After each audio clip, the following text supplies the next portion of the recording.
अस्सलाम वालेकुम स्टूडेंट्स। तो स्टूडेंट्स आज का हमारा टॉपिक है equilibrium constant and it's units. ठीक है, तो इक्विलिब्रियम कांस्टेंट के बारे में मैंने आपको लास्ट लेक्चर में बताया था ये क्या होता है, तो इसको हम यहाँ पे ना रिवाइज कर लेते हैं। और इस लेक्चर में हमने दरअसल दो चीजें सीखनी है। एक ये कि आपको कोई भी केमिकल इक्वेशन दे दी जाए उसके लिए आपने केसी एक्सप्रेशन कैसे लिखना है, और दूसरा उसके लिए आपने केसी के यूनिट्स कैसे निकालने हैं। केसी का मतलब क्या है, इक्विलिब्रियम कांस्टेंट।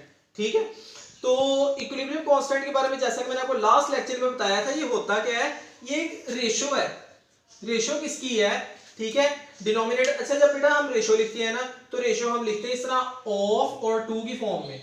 ठीक है, बिटवीन एंड की फॉर्म में भी लिखते हैं और ऑफ और टू की फॉर्म में भी लिखते हैं। ऑफ के बाद हम हमेशा न्यूमिनेटर का जिक्र करते हैं, टू के बाद हम हमेशा डिनोमिनेटर का जिक्र करते हैं। तो ये किन दो चीजों की रेशो है, product of molar concentration of products, कि जो प्रोडक्ट्स हैं उनकी हमने मोलर कंसंट्रेशन की प्रोडक्ट लेनी है। ठीक है, raise to the power of coefficient, कि जो उसका कोफिशिएंट है उसको उसकी पावर बना देना है। उसके बाद टू दी, अब डिनोमिनेटर की बात हो रही है, product of molar concentration of reactants, के रिएक्टेंट्स की जो मोलर कंसंट्रेशन है उसकी प्रोडक्ट लेनी है।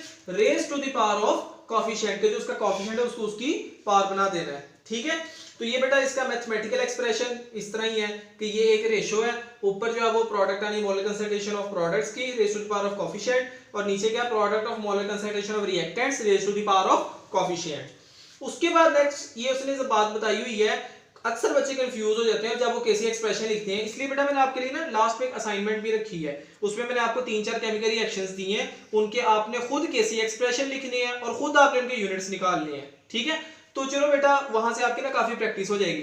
तो यहां पर ना क्या है, it is conventional to write product as a numerator, के प्रोडक्ट्स को हमने हमेशा ऊपर लिखना होता है, एंड रिएक्टेंट्स एज डिनोमिनेटर, के रिएक्टेंट्स को हमने हमेशा नीचे लिखना होता है। ये कन्वेंशनल बात है, डेरिवेशन में भी आपने देखा तो ये बात कन्वेंशनल है, आपने ऐसे ही करना है।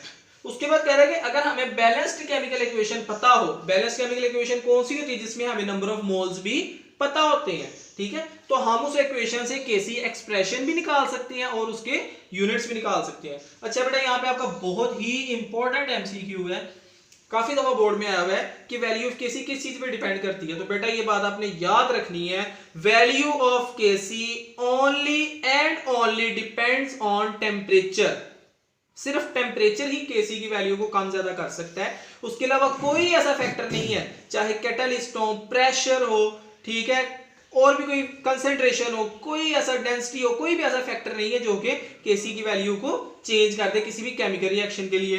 ये लाइन आपकी बुक में उसने वैसे एक्सप्लेन की हुई थी कि इनिशियल कंसंट्रेशन पे ये डिपेंड नहीं करता, तो मैंने लिख दी है। वरना बेटा आपने ये बात याद रखनी है कि कोई भी फैक्टर हो, केसी की वैल्यू उस पर डिपेंड नहीं करती एक्सेप्ट फॉर टेम्परेचर, सिर्फ टेम्परेचर पे डिपेंड करती है। होप सो कि अब आपको ये नहीं भूलेगा। अब बात करते हैं यूनिट्स ऑफ केसी की। तो बेटा आपने एक बात याद रखनी है कि केसी के यूनिट्स जो हैं वो अगर एक इक्वेशन के number of moles of reactants और number of moles of products same हो तो उसके लिए केसी का कोई यूनिट नहीं होता। क्यों, कंसंट्रेशन यूनिट एक दूसरे को कैंसिल कर देते हैं। लेकिन अगर डिफरेंट हो, ठीक है, तो उसके लिए केसी का यूनिट होता है। तो मैंने एक एग्जांपल वो कंसीडर किया जिसके अंदर number of moles of product और number of moles of reactant जो है एक दूसरे के इक्वल है, और एक मैंने एग्जांपल वो कंसीडर किया जिसमें डिफरेंट है। ठीक है, तो चलिए आप जो इक्वल वाली है ना इसको जरा देखते हैं। बेटा ये देखो, ये जो है हाइड्रोजन और आयोडीन, ठीक है, ये रिएक्टेंट्स हैं और ये क्या है, प्रोडक्ट। ठीक है, रिएक्टेंट्स के नंबर ऑफ मोल्स कितने हैं बेटा, जिसके साथ कोई भी हिस्सा ना लगा हो ना, इसका मतलब 1 है। तो यानी कि हाइड्रोजन का 1 मोल है और आयोडीन का 1 मोल है। हाइड्रोजन आयोडाइड के कितने मोल्स हैं, 2 मोल्स। ये कितने बन रहे हैं, ये देखो 1 + 1 = 2, और ये कितनी है, 2, यानी कि इक्वल है। इसके लिए केसी का कोई यूनिट नहीं होगा। तो चलिए पहले केसी एक्सप्रेशन डालना सीखते हैं, कैसे डालना है। डेफिनेशन आपने ना रट्टा नहीं मानना, बस समझनी है, वहां से हमने केसी एक्सप्रेशन डालना सीख लेना है। क्या है, product of molar concentration of products. अब प्रोडक्ट्स क्या है, एक ही है तो इसकी प्रोडक्ट तो बन नहीं सकती, तो इसको ऐसे ही लिख देंगे हाइड्रोजन आयोडाइड। ठीक है, इसकी हमने ले लेनी है मोलर कंसंट्रेशन। ये मैंने आपको पहले लेक्चर्स में वाज़ेह किया था कि मोलर कंसंट्रेशन और ब्रैकेट्स की फॉर्म में लिखते हैं। ठीक है, अब हमने मोलर कंसंट्रेशन ले ली, raise to the power of coefficient, कि जो उसका कोफिशिएंट है उसको आपने बना देना है उसकी पावर। ठीक है, इसी तरह ही अब रिएक्टेंट्स लिखने हैं हमने, रिएक्टेंट्स हमने लिखने हैं एज ए डिनोमिनेटर। तो बेटा ये देखो रिएक्टेंट्स क्या है, हाइड्रोजन और आयोडीन, इन दोनों की हमने ले लेनी है प्रोडक्ट, और प्रोडक्ट किसकी लेनी है, मोलर कंसेंट्रेशन की, ठीक है। और ये हो गया I2, ओके हो गया। अब बेटा देखो इसके साथ भी 1 था तो 1 लिखना जरूरी नहीं है, इसके साथ भी 1 था तो वो लिखना जरूरी नहीं है। अब बेटा देखो मोलर कंसंट्रेशन के यूनिट्स पुट कर दो। मोलर कंसंट्रेशन का यूनिट होता है मोल पर डीएम क्यूब, ये मैंने आपको पहले भी पिछले लेक्चर्स में बताया हुआ है, ठीक है। मोल पर डीएम क्यूब का हो गया स्क्वायर डिवाइडेड बाय इसका यूनिट क्या हो जाएगा, मोल पर डीएम क्यूब, ठीक है। और आयोडीन का जो कंसंट्रेशन है मोल का उसका भी क्या हो जाएगा, मोल पर डीएम क्यूब। ये मोल पर डीएम क्यूब, मोल पर डीएम क्यूब, ठीक है।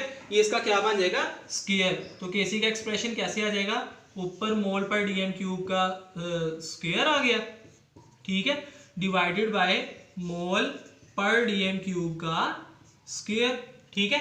ये इसका स्क्वायर इसके स्क्वायर से कैंसिल हो जाएगा और केसी का बेटा कोई भी यूनिट नहीं बचेगा। इसी तरह ही बेटा आपको मतलब कि लाइक दैट कोई भी ऐसी केमिकल इक्वेशन है जिसके दोनों तरफ नंबर ऑफ मोल्स इक्वल हो, उसका आप वैसे ही समझना चाहिए आपको कि इसका कोई भी यूनिट नहीं है। ये बेटा इसका क्या है, ये इसका इक्विलिब्रियम कांस्टेंट एक्सप्रेशन है, ये केसी एक्सप्रेशन है, और ये इसके हमने यूनिट्स निकालने हैं। अब बेटा हम एक और एग्जांपल डिस्कस करेंगे, उससे आपकी अंडरस्टैंडिंग भी बेहतर हो जाएगी और आपको केसी एक्सप्रेशन भी डालना आ जाएगा, उसके यूनिट्स भी डालने आ जाएंगे। और बेटा यहाँ पर क्या है, in a reaction with unequal number of moles, unequal number of moles of reactants and products, Kc of course has units, कि Kc के यूनिट्स होंगे। अब बेटा ये देखो ये क्या है, ये रिएक्टेंट्स हैं और ये क्या है, प्रोडक्ट। अब रिएक्टेंट्स क्या है, ये देखो इसके 3 मोल्स हैं हाइड्रोजन के और आयोडीन सॉरी नाइट्रोजन का 1 मोल है, तो ये बेटा कितने मोल्स बन गए, 4, ठीक है। इसी तरह ही अमोनिया बन रहा है। अच्छा बेटा ये हैबर्स प्रोसेस में इसलिए लिखा हुआ है, चैप्टर में 8 में जाके ना आपको डिटेल में बात पढ़ाऊंगा मैं इंशाल्लाह कि ये जो अमोनिया बन रही है ना हाइड्रोजन और नाइट्रोजन से, ये हैबर ने बनाई थी, हैबर एक साइंटिस्ट था उसने बनाई थी, तो ये उसने केमिकल इक्वेशन दी थी कि इस तरह हम जो है ना अमोनिया बना सकते हैं, ठीक है। तो एक्चुअली ये केमिकल रिएक्शन हैबर ने दरियाफ्त किया था, इसलिए हम इस केमिकल रिएक्शन को नाम देते हैं हैबर्स प्रोसेस। तो ये देखो बेटा number of moles of products कितने हैं, 2, रिएक्टेंट्स के 4 हैं, प्रोडक्ट्स के 2 हैं, तो इसका मतलब इसके कुछ ना कुछ यूनिट्स लाजमी होंगे। तो पहले हम सबसे पहले केसी एक्सप्रेशन डालते हैं। तो बेटा वही डेफिनेशन पे गौर करो कि मोलर कंसंट्रेशन ऑफ प्रोडक्ट्स लेनी है, ठीक है। प्रोडक्ट क्या है, अमोनिया, इसकी प्रोडक्ट हम ले नहीं सकते क्योंकि वो अकेली है, ठीक है। उसके बाद जो उसका कोफिशिएंट है उसकी हमने बना देनी है पार। इसी तरह हाइड्रोजन है H2, उसकी मोलर कंसंट्रेशन लेनी है और कोफिशिएंट बना देना उसकी पावर, ठीक है। इसी तरह नाइट्रोजन N2 और इसके साथ 1 है तो वो लिखना जरूरी नहीं है। तो ये देखो बेटा ये क्या बन जाएगा, ये बन जाएगा मोल पर डीएम क्यूब और होल की पावर क्या बन जाएगी 2 डिवाइडेड बाय मोल पर डीएम क्यूब होल की पावर बन गई बेटा 3 इंटू मोल पर डीएम क्यूब, ठीक है। अब बेटा ये देखो ये भी मोल पर डीएम क्यूब है, ये भी मोल पर डीएम क्यूब है, इसकी पावर 3 है, इसकी पावर 1 है, 3 + 1 = 4। तो बेटा ये हो जाना है मोल पर डीएम क्यूब होल की पावर हो गई 2 डिवाइडेड बाय मोल पर डीएम क्यूब होल की पावर हो गई 4।